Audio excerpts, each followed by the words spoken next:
considered kayo as modern couple, pero it seems na hindi kayo nagli-live-in.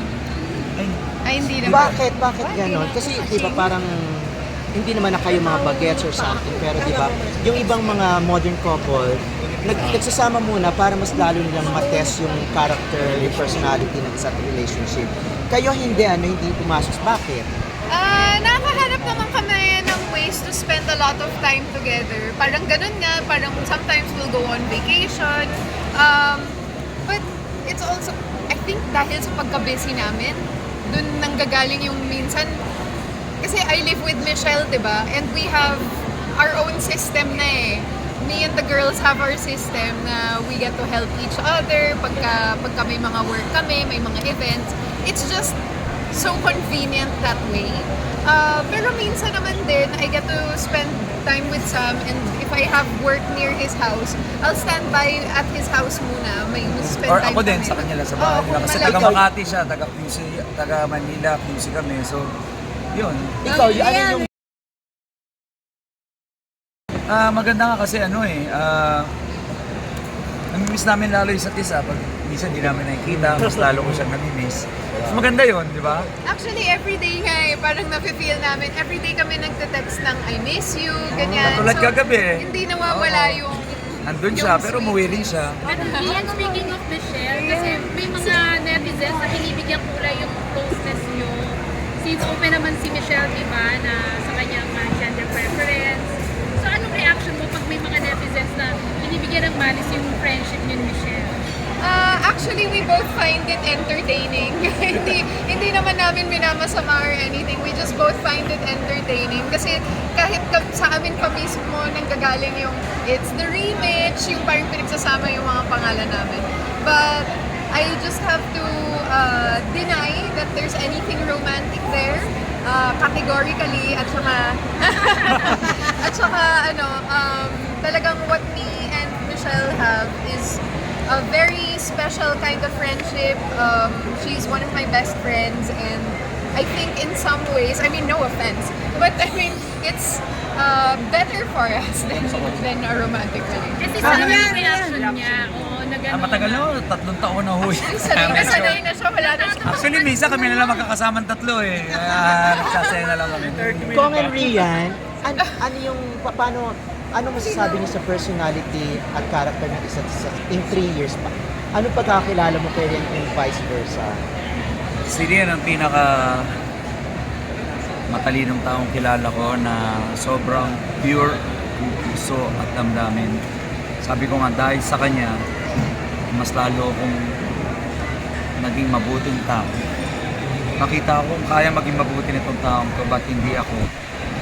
Bakit hindi ko pa lalong maging? Kasi akala ko dati yung kabutihan na ginagawa ko sapat na. Pero may kakaibang klaseng kabutihan pa na nakita ko sa kanya. Hindi lang siya maganda or physical na pero napakaganda ng kanyang kalooban. Siyempre napakatalino. Doon ako sobrang na-attract sa kanya at napamahal sa kanya. Ikaw naman, Rian, ano nun sir?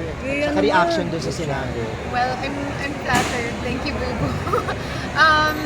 Ang nakikita ko naman kay Sam is that he really has the purest, most golden heart. And that's what I really fell in love with.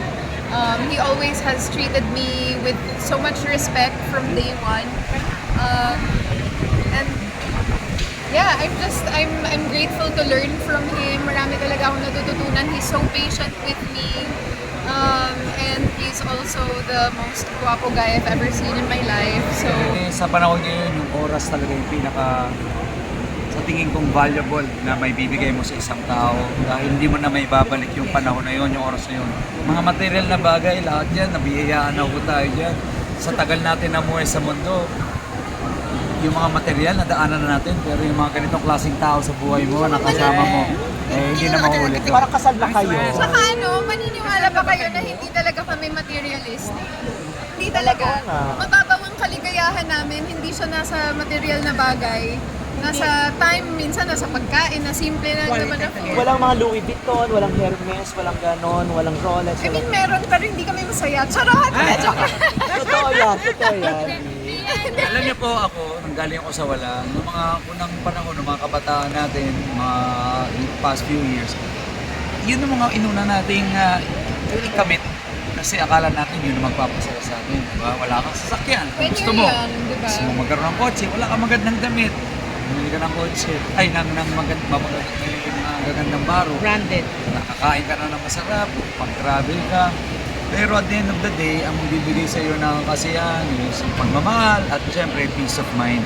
At yun ang natagpuan namin sa isa't isa. At we're so blessed and grateful for that. Yung mga ibang additional na, additional blessing na yun. Sabi na mo pwede namin kanina, share. ang daming binago sa inyo, yung good and bad. Ano yung good and bad na nabago sa inyo? Ay, but... Oo. Sa'yo walang tampuhan. Ay, hindi. Nag-aaway din naman kami. Nag-break kayo, di ba? Pero ano, yung sinasabi ko Hindi pa kasi tinatagal. is, kay Sam ko natutunan, yung proper way, kasi hindi naman ibig sabihin dapat hindi kayo nag-argue, pero may proper way ng pag-argue na it's not, hindi kayo magkaaway. Yung kaaway nyo is yung problema. Si Rian ang nagpa-realize sa akin kung paano ang tamang komunikasyon sa isa't isa. Hindi ko po alam yun dati. Pag-away, away. Ngayon, dahil sa kanya, napapaliwanag niya sa tamang mga salita ng sobrang accurate, mas maiintindihan ko bilang lalaki. Kasi magkaiba minsan ang pag-iisip at damdamin ng babae at lalaki. Pero dahil sa kanyang pamamaraan ng pagpapaliwanag, grabe naiintindihan ko yung sitwasyon, nakikita ko ng mali ko, nakikita ko yung mga dapat itama, totoo po yun. At doon ko na-realize na ito pala yung mga dapat gawin at baguhin dahil sa kanya. Alam mo, grabe yung pag-ibig niyo sa isa't isa. Oo. Ano, parang ang dami. Saan Grabe. Hindi ka natang 3 years na, no? Oo nga, parang hindi 3 years, parang more than 10 years na kayo. Totoo po yan. Ayan, since 3 years na yung relationship nyo, Rian, gano'n ka naka-secured sa love ni Sam for you? Kasi alam naman natin, di ba, pag politician, medyo habulin ng mga babae. Well, actually, kahit naman hindi pa siya politician, habulin na talaga siya ng mga babae. Businessman siya? siya eh. Eh, kaya diba? mo siya? At cutie pa siya. So, talaga naman, sanay na tayo dyan. Pero I have to say, I really do trust Sam. I know that he wouldn't do anything that will hurt me. At saka, ano mo, walang dahilan talaga para sa mga tao, yung parang paghihinalaan or yung i-research pa or aalamin kung anong ginagawa, sinong ka-text or gano'n. Nasa Pilipinas tayong malalaman, sasabihin nyo malamang sa akin pag may nalaman kayo. Sino masilos? O may nagsiselos ba? Ako siguro. Tingin mo? Oo.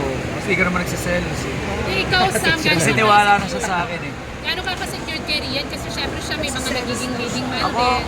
Oo, normal lang kasi tanggap ko na yan dahil pagiging artista niya, siyempre may mga leading man siya, may mga pelikula siya, may teleserye siya, di ba? Inaalaw mo siya makipag-kissing. Ano man, trabaho, professional Wala pa tayo. siyang pinagbabawalan at all. Professional lang. Mas manonood pa pag premiere. Rian, ano yung ginagawa niyo pag-aalaga sa isa't isa? Pag Pag-aalaga sa isa't isa? nag-aalaga, ay, we feed each other. Actually, Or do you remind him na alagaan yung health or something like that? actually, dun sa health, siya yung mas nagpapaalala sa akin. Lagi niyang pinapaalala Medyo mas na health kailangan conscious ko mag-workout, Uminom ng tubig. kailangan ko na kumain, kailangan ko uminom ng tubig, kailangan ko mag-sauna. Vitamins, Dami kong kailangan gawin. Vitamins. Mahilig ako everything. sa mga anti-aging, mga healthy stuff. Kaya nga naman, ganyan, di ba? Pero Mukhang nagluluto 20s pa ka rin. for him.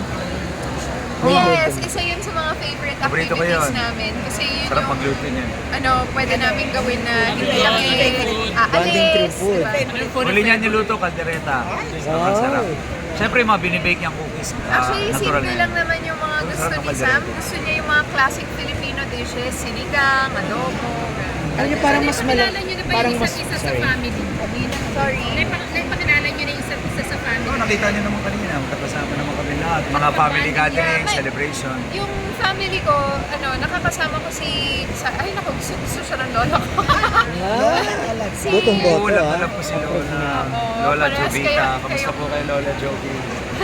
Parang mas malambing si Wala Sam. bang ano si sa... Kong. ha? Sa relasyon niyo, parang siya yung mas I malambing. think I'm just socially awkward. I'm just... Hindi, mas malambing siya.